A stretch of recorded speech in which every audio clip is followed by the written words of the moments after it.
হেফাজতি শুধু নয়, যে সমস্ত মৌলবাদী সংগঠনগুলো সাম্প্রদায়িক আক্রমণ করছে তাদের কর্মকাণ্ড সবকিছু উঠে এসছে। ইসলাম বিদ্বেষী এবং আলেমদের নির্যাতনকারী হিসেবে কুখ্যাতি রয়েছে আইনজীবী তুরিন আফরোজের। সেই সঙ্গে নিজের মাকে নির্যাতনের অভিযোগও রয়েছে তার বিরুদ্ধে। এবার তার ডক্টরেট ডিগ্রি ভুয়া বলে জানিয়েছে অস্ট্রেলিয়ার সিডনির university of New South Wales. রোববার এ সংক্রান্ত নথি আপিল বিভাগে দাখিল করেছে রাষ্ট্রপক্ষ। যে ইউনিভার্সিটি থেকে সেটার থিসিস যেই প্রফেসরের আন্ডারে করেছেন উনি একটা ইমেল করেছেন যে আনফর্চুনেটলি উনি পিএইচডিটা কমপ্লিট করতে পারেননি। তুরিন আফরোজের শিক্ষাগত যোগ্যতা সংক্রান্ত নথি আনতে বিশ্ববিদ্যালয় কর্তৃপক্ষকে চিঠি পাঠানো হয়েছিল রাষ্ট্রপক্ষ থেকে। উত্তরে বিশ্ববিদ্যালয় কর্তৃপক্ষ জানায় এ বিষয়ে তাদের কাছে কোনো রেকর্ড নেই। অভিযোগ রয়েছে ব্যারিস্টার তুরিন আফরোজ আন্তর্জাতিক অপরাধ ট্রাইব্যুনালের প্রসিকিউটর থাকা অবস্থায় ক্ষমতার সব রকম অপব্যবহার করেছেন। তার অনিয়ন্ত্রিত ব্যক্তিগত জীবন নিয়েও সমালোচনা রয়েছে চারদিকে। পাশাপাশি হাসিনার বিভিন্ন অপকর্মের যোগানদাতা হিসেবেও ধরা হয় তুরিন আফরোজকে।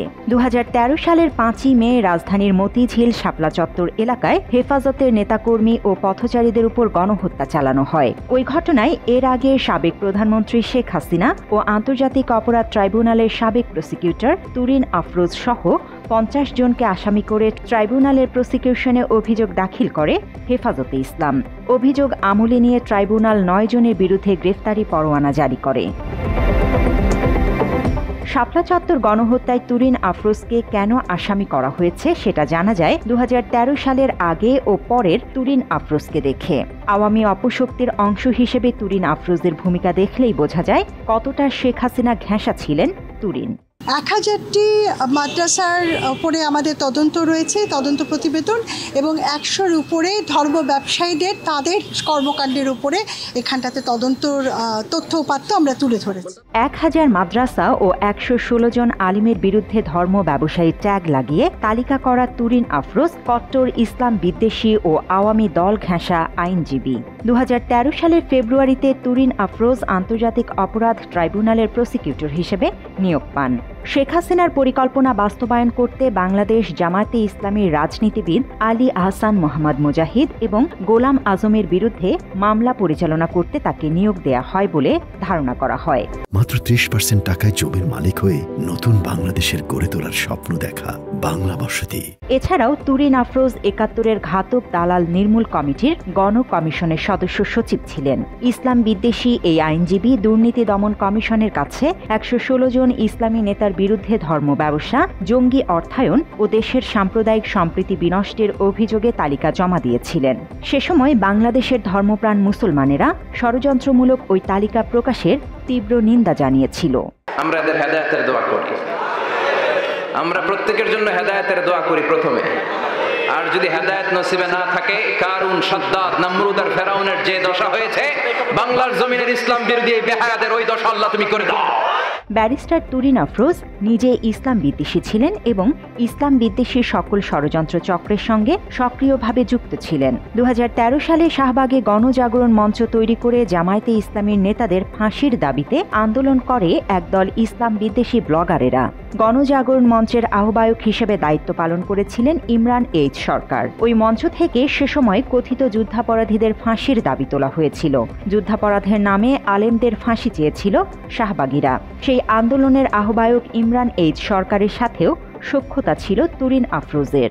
যে সমস্ত মৌলবাদী সংগঠনগুলো বাংলাদেশে বিভিন্ন সাম্প্রদায়িক সমস্যা সৃষ্টি করছে তাদের রাজনৈতিক ব্যাকগ্রাউন্ড সবকিছু উঠে এসেছে। কথিত যুদ্ধাপরাধের বিচারের নামে আলেমদের ফাঁসিতে ঝুলিয়ে হত্যা করতে গুরুত্বপূর্ণ ভূমিকা পালন করেছিলেন ব্যারিস্টার তুরিন আফরোজ। পতিত শেখ হাসিনার পরিকল্পনা বাস্তবায়নে রাষ্ট্রের আইনকে ভিন্নভাবে প্রভাবিত করে জামায়াত ইসলামের 13 জন নেতাকে ফাঁসিতে ঝুলিয়ে হত্যা করা হয়।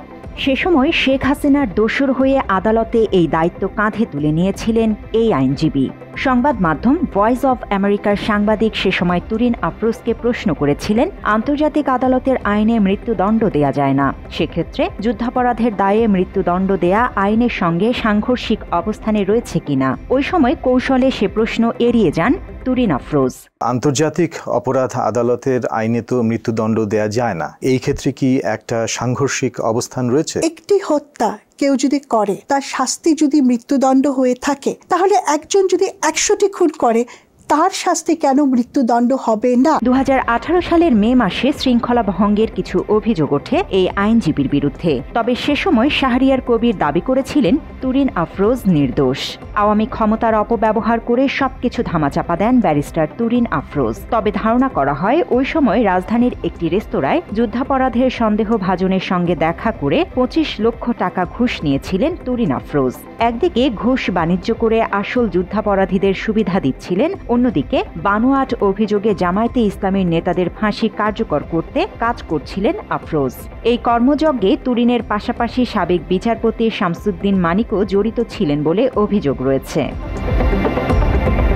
পতিত আওয়ামী লীগের দোসর হিসেবে চিহ্নিত তুরিন আফরোজ নিয়মিত শাহরিয়ার কবির, ইমরান এইচ সরকার ও আওয়ামী লীগের প্রভাবশালীদের সঙ্গে নিজের বাসায় মদ, জুয়া ও যৌনতায় মেতে থাকতেন বলে অভিযোগ রয়েছে। তার অনৈতিক কাজে বাধা দিলে তার মাকে পুলিশ, র্যাব এবং গোয়েন্দা সংস্থা DGFI এর ভয় দেখাতেন তুরিন আফরোজ। একসময় তার মাকে বাসা থেকে বের করে দেন বলেও অভিযোগ করেন আফরোজের মা শামসুন নাহার বেগম। আমার মেয়ে ব্যারিস্টার তুরিন আফরোজ। আজ 2 বছর 3 মাস 19 দিন আমি আমার বাসার বাইরে। আমার স্বামী মারা যাওয়ার 58 দিনের মাথায় আমার মেয়ে তুরিন আফরোজ আমাকে বাসা থেকে বের করে দেয়।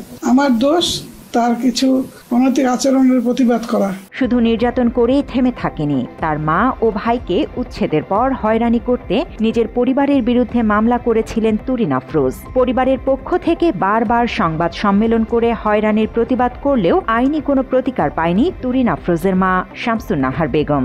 সেই তুরিন আফরোজ দিব্যি তার মিথ্যাকে সত্য বানিয়ে আমার উপর একরকম চাপিয়ে দিয়েছে।